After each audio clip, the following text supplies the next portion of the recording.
It's time for us to get into the health segment. And today, on the health segment, we're going to be talking to Dr. Kelvin Owusu. Of course, after the whole excitement on Black Stars and everything else, we need to get into some other kind of conversations to calm our hearts down, isn't it? Well, let's get into it right now. Dr. Kelvin is here, and the conversation is on a subject, a very interesting subject of douching. Douching, yeah. I used to, when we were kids, there was this. We used to call people if you mess up, say you be douchebag. Oh yeah. Dr. Kelvin, what's douching about? Well, douching basically refers to soaking or washing, right? Yeah. Okay. But in this regard, we're talking about people washing out their vaginas. Okay. For various reasons. Okay. Only known to them. Only known to them. Yes. Why shouldn't they wash? No, please. No, You can't. Okay. So Dr. I'm Kelvin. just answering the question you asked. Yes, no, you've answered that. Okay, so for a woman, Yes. in terms of hygiene, how do I keep my down under? Okay, so let's first of all understand what the vagina is. Yes. So what you see on the outside is called the vulva. Yes. The vagina is inside the canal. Yeah. You know, where things go in and the baby comes out from. That's the vagina.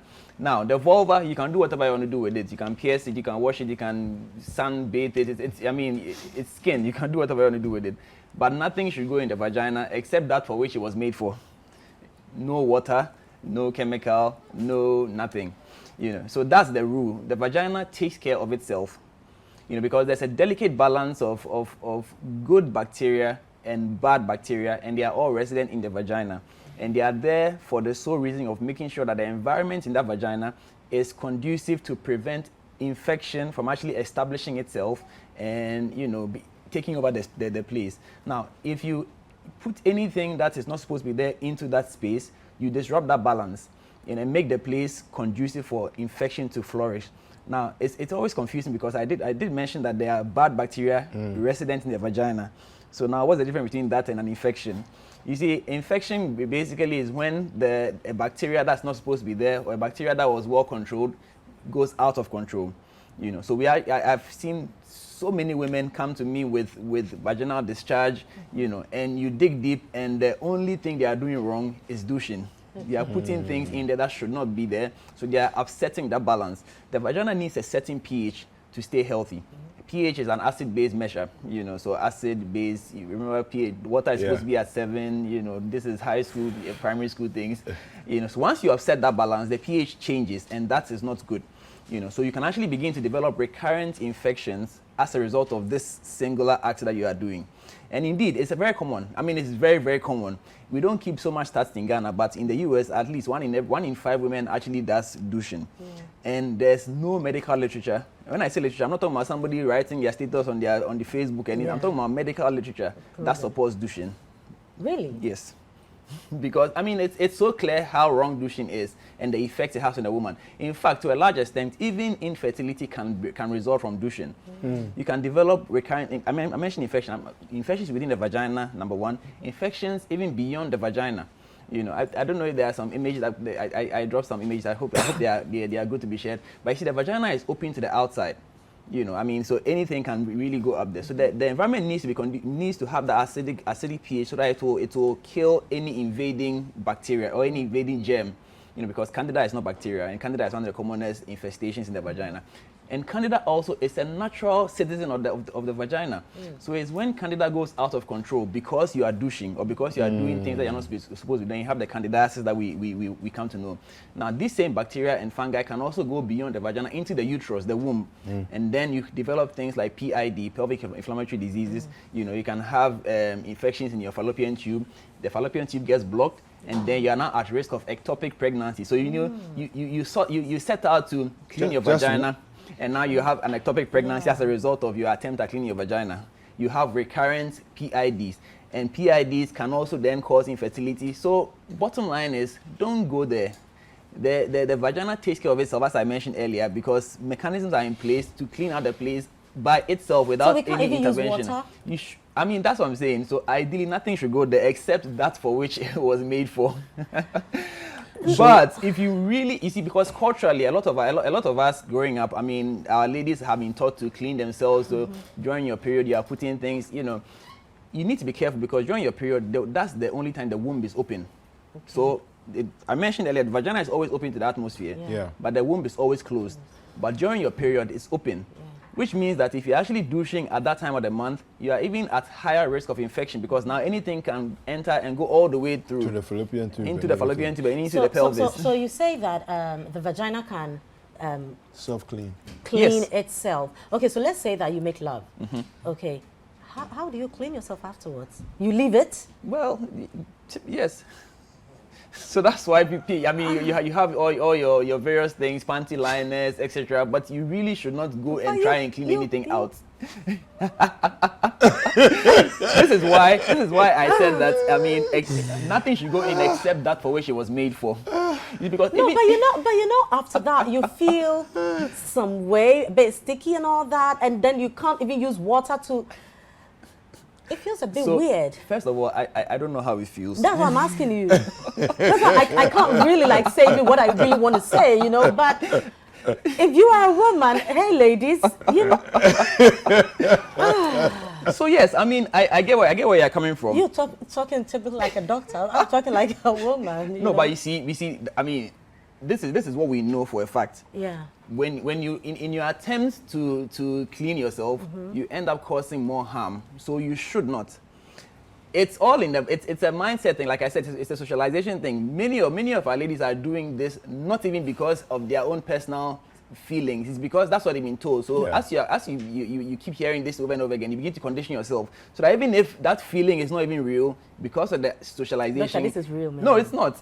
It's not, because I mean, like I said, how thorough do you think you can really clean yourself after you have made love? Do you know there are hidden pouches in the vagina where semen actually goes to hide? So you might think you have cleaned yourself, but after how many hours? So it's really a mental thing. Out. It's so like it's thing. just the feeling that I've washed. Then I feel good. But indeed, but there are places inside that will not be washed. And like I said, I haven't felt it before, but I know that after even hours later, you still feel things coming out. So then, did you really wash?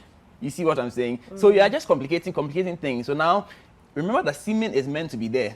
You see, so semen will not actually disrupt anything. The body will take care of it eventually. But the water that you are going to use to clean up the place, now, do we know where the water is coming from? Do we know what's in the water?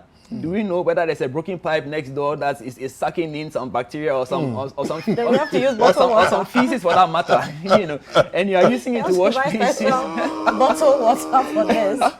You see, yeah. So to be on the safe side, you should not, because like I keep saying, the body takes care of itself. The vagina especially is, I mean, it was made specially. But you know, sometimes people would douche. For all kinds of reasons. Sometimes people and all of them are wrong. No, so sometimes people feel a bit loose out there, so they feel that you get stuff that will tell you that, okay, so it make you a bit tighter, you feel good about yourself and all that. So if you have issues like that, do you maybe have to go see a gynae, somebody like that, for proper medication to take care of that? Or no, because these are some of the reasons, and you know that as a woman, these are very, very, very issues of grave concern to us. You know, so how do we handle stuff like that? So I mean, I can understand trying to keep the place clean, like you are douching for hygienic reasons. Yes. That one, at least we can have a conversation about it. But douching to tighten up the space is a big no-no. Again, remember, most of these chemicals that are applied in they are chemicals, which means they have side effects. Some of them are actually caustic, and some of them, the so-called tightening effect they are giving you is actually as a result of scarring of the vagina, scarring. So literally cutting into the vagina, and the healing. Right. When you have a sore on your hand and it heals, you can tell there's constriction. Pulls the skin. Yeah. So some of these douching agents that are meant for tightening actually causing scarring in the vagina. So yes, you achieve your tightness, but then, you know, there's a cost to it. I've actually come across a woman, and I shared this I think a couple of weeks ago on my socials, who cannot have sex with a full-size man because the place is now she has overachieved the target. I mean, I wish she was in government so that we can actually achieve some targets. she has overachieved the targets. Now the place is literally, you know, Smaller. extra tight, so nothing can enter. Wow. You know, because she kept douching, she kept putting things there, and then the scarring continued, and now yes, it's tight. You know, so the thing is, if you have challenges with it's too loose, there are things you can do. I mean, one of the basic things you can do is a Kegel exercise. You know, basically you're going to pee, hold the pee. Yeah. That muscle that you're using to hold the pee is that muscle that you need to tighten. And if you keep doing that, as you're even sitting, you can keep doing that, you actually notice the benefits yourself, because there are muscles around the vagina, and these are some of the muscles in there. So Kegels is a powerful tool that you can use, and it works for men and women as well. So men who want to last longer can also be practicing Kegels. You know, so Kegels is definitely something you can do.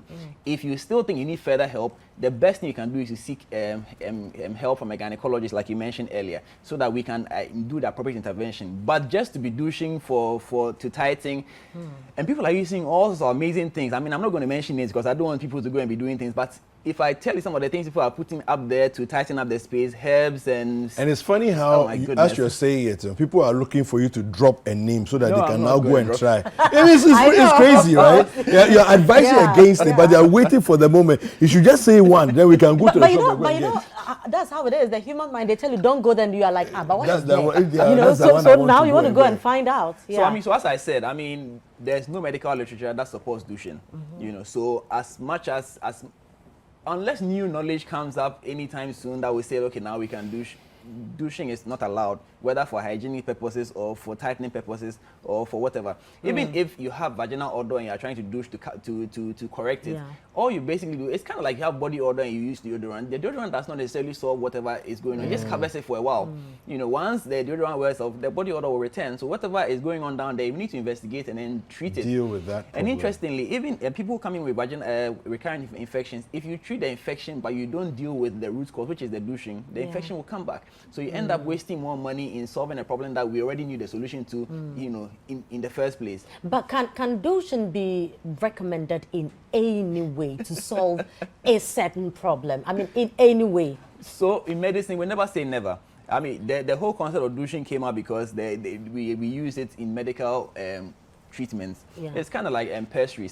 In treating candidiasis and other things, we give you a pill that you actually put in the vagina, and that's called a pessary. You know, so there's definitely a place for it, but people are abusing it. And the mindset is, I'm clean the place. The place does not need your help to keep it clean. In fact, you're going there will actually dirty the place, or whatever you're trying to put there will end up dirtying the place more. The vagina is sacrosanct. Only what is allowed to go there should go there. Yeah, I know. I can imagine the icky feeling that you feel if you if you can't clean. But hey, you're doing the Lord's work. But I mean, elsewhere they are not brought up the way we are brought up, and they really don't. So maybe because of how we were brought up. That's what I'm saying. So it's the socialization that has made this a big deal. Or a bigger deal than it is. Thank you for doing the Lord's work. Thank you very much, Ali. I need offering. Don't you? How do people get in touch with you, Dr. Kelvin? Well, I'm active on social media, Kelvin Owusu MD, and you can also check out our clinic page, Claron Health International, on all social media channels. All right. Well, to douche or not to douche, Dr. Kelvin has said it today. Don't do it. It's not worth it. We'll be right back.